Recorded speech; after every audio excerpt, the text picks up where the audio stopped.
Et revenons à nos militaires dont on parlait il y a un instant avec un élément crucial en opération, l'alimentation. Napoléon disait, paraît-il, qu'une armée marche avec son estomac et le moral des troupes n'est pas un détail. Les rations françaises sont toutes préparées avec amour dans une usine dédiée. Question de sécurité avec dans chaque colis des plats dignes de notre gastronomie, du navarin d'agneau au sauté de lapin en passant par les pâtes de fruits.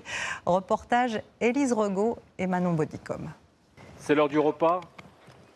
Vous vous installez au niveau du tronc. En pleine simulation de terrain de guerre, ces apprentis soldats découvrent leur ration. Cela fait aussi partie de l'exercice. Dedans, il y a des céréales, il y a le café chocolat, il y a même des desserts. On en mange et après on n'a plus faim. Ça suffit largement pour un militaire. Ils ont le choix entre plusieurs menus. Au total, 14 plats tous très différents. Il se dit que ce sont les meilleurs au monde. Leur réputation est telle que même les Américains nous les envient. Chaque fois que je rencontre des Américains, la première chose qu'ils nous demandent, ce sont des rations. De temps en temps, on fait quelques échanges, mais on garde nos rations. On est quand même amoureux de notre cuisine française. Des plats conçus dans cette usine du Finistère. Stéphane est l'un des 2 cuisiniers en charge des recettes.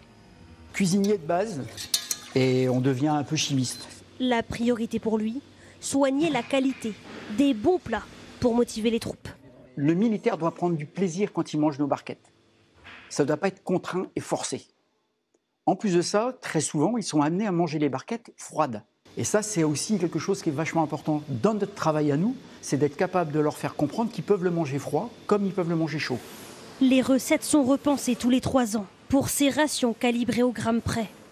Ici, on produit 50 000 barquettes par jour et on mise aussi sur la qualité des ingrédients. Là, on va être sur un porc origine France et certifié bleu blanc cœur. On travaille également pour la grande distribution. La grande différence qu'on va avoir pour les produits sur l'armée, on va être sur des produits très caloriques avec des contraintes nutritionnelles.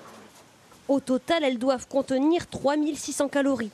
Ce sont les besoins pour un militaire, autant que pour un sportif de haut niveau. Des rations qui n'ont cessé d'évoluer à travers les années. Comparons avec un menu d'il y a 30 ans. Là où vous aviez un plat, maintenant vous en avez 2. On doit être de l'ordre de 2800, peut-être 3000 kilocalories. Alors que là, nous répondons à la norme OTAN, on est à 3600 kilocalories. C'est l'objectif, c'est le bien-être du militaire et lui permettre de tenir pendant une journée. Cette année, l'usine a augmenté la cadence. 20 000 rations sont produites en plus par semaine. Il faut prendre en compte les événements imprévisibles, comme par exemple le dernier cyclone à Mayotte. À partir de 2019, le niveau de production de rations combat a légèrement évolué. Pourquoi ? Pour répondre aux besoins d'engagement des forces sur le terrain. Quand vous êtes soumis à des catastrophes naturelles, par exemple, il faut qu'on puisse nous répondre. Et donc, on tourne entre 2 millions et 2 400 000 rations à l'année. Conservées dans leur boîte en carton, les rations peuvent être conservées 2 ans avant d'être consommées.